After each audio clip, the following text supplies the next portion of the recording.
Welcome back to Learning Canadian English. I'm Mike. And I'm Jen. This is episode 3, and today we are diving into a topic that's near and dear to our hearts, and probably a big part of many of your lives too: pets at home. Absolutely. We're talking about the furry, four-legged family members that make our houses feel like homes. Now, Jen, you're a cat person. I am. I have 2 cats, Leo and Cleo, who are basically the rulers of my apartment. And you, Mike, you're on Team Dog. That's right. I've got my golden retriever, Barnaby, who is a 70-pound ball of pure, chaotic joy.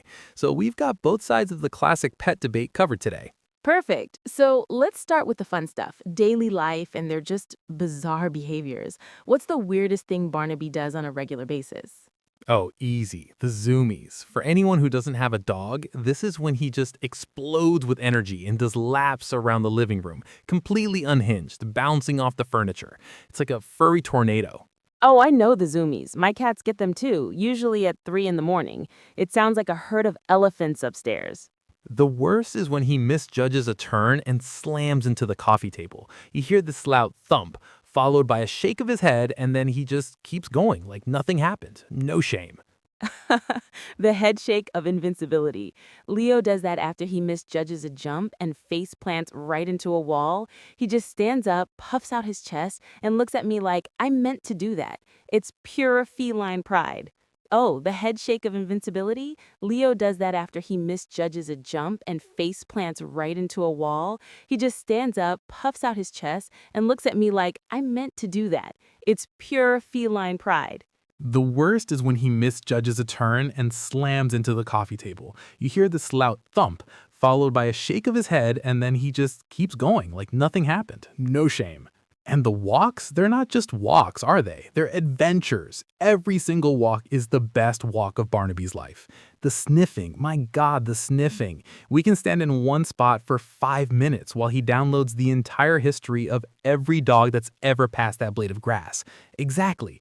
And the sleeping positions? Barnaby sleeps on his back, all 4 paws straight up in the air, completely dead to the world. It looks so uncomfortable, but he loves it. Right. It's like they're trying to defy physics. Cleo, my little one, has this habit of finding the most inconvenient place to nap: on my keyboard, on a pile of laundry I need to fold, in a clean sink. On your keyboard, classic. What about talking? Does Barnaby talk? He has this whole range of groans and sighs that are incredibly expressive. You always know exactly what he's thinking. Leo does that. He doesn't meow. He has this little meow sound for everything. When he's hungry, when he wants to play, when he's just walking into a room to announce his presence. It's his signature sound. That's hilarious. This all ties into their personalities, doesn't it?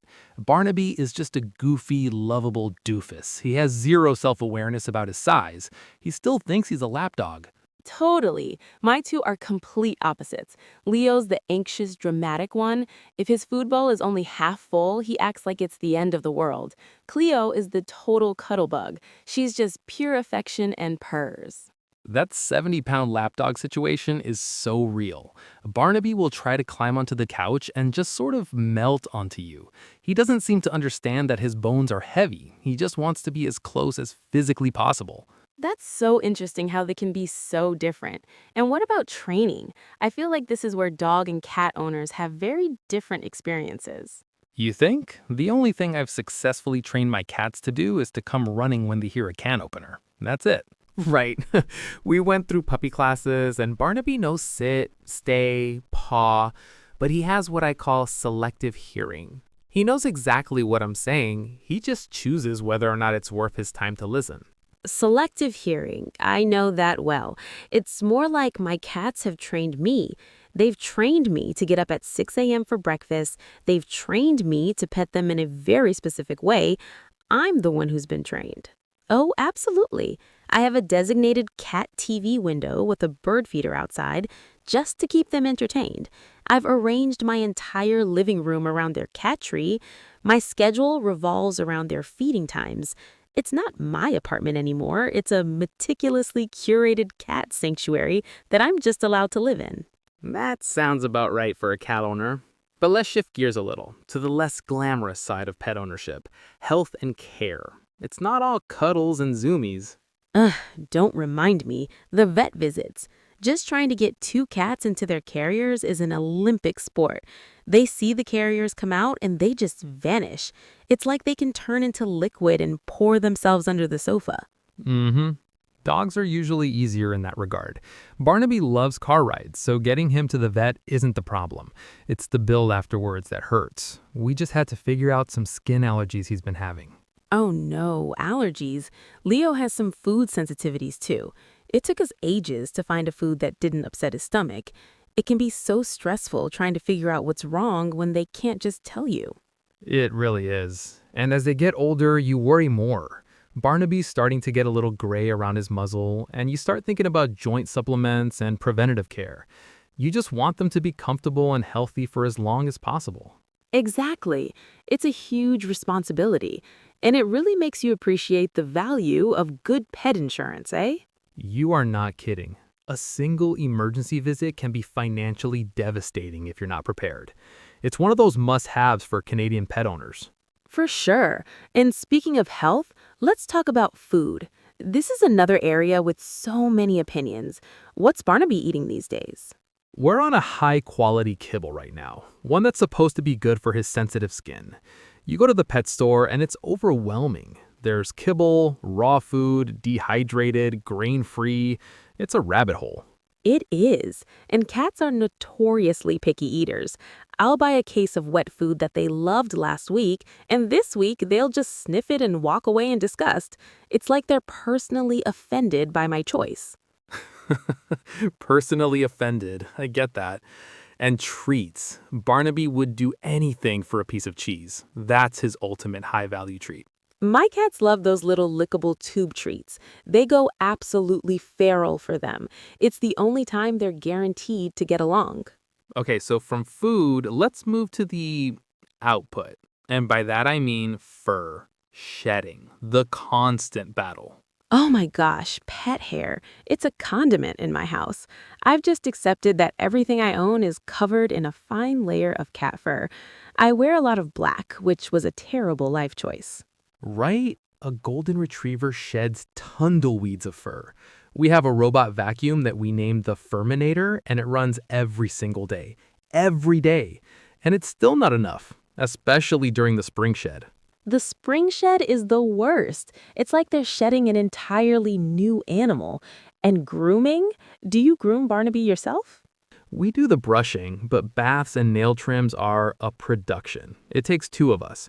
He hates having his paws touched, so clipping his nails is a delicate negotiation involving a lot of peanut butter. Yup, the paws. Trying to trim a cat's nails is like trying to diffuse a tiny furry barm. All respect to professional groomers and vet techs, I have no idea how they do it. Speaking of things we do for them, this brings up another topic. All the stuff we buy. Our houses aren't just full of fur, they're full of pet products. Let's talk about gear and gadgets. Speaking of which, that brings us to the whole world of pet products. It's not just food and fur brushes anymore. We should talk about the gear, the toys, and the tech that we actually use. That actually brings up a good point. The gear. Beyond just the basics, there's a whole world of pet products out there.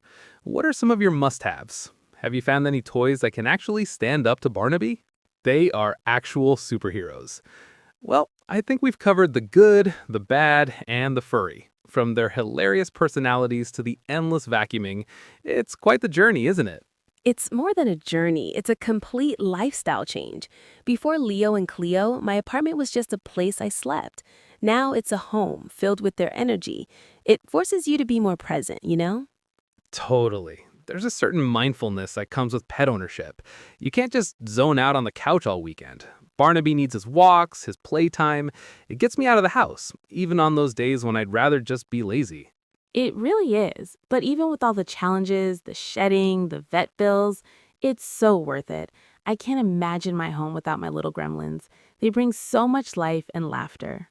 I completely agree. Coming home to Barnaby's wagging tail is the best part of my day every single time. Well, that's all the time we have for today's episode. A big thank you to all our listeners for tuning in. We hope you enjoyed our chat about pets. Join us next time on Learning Canadian English, where we'll be tackling another interesting topic. Until then, take care. Bye, everyone.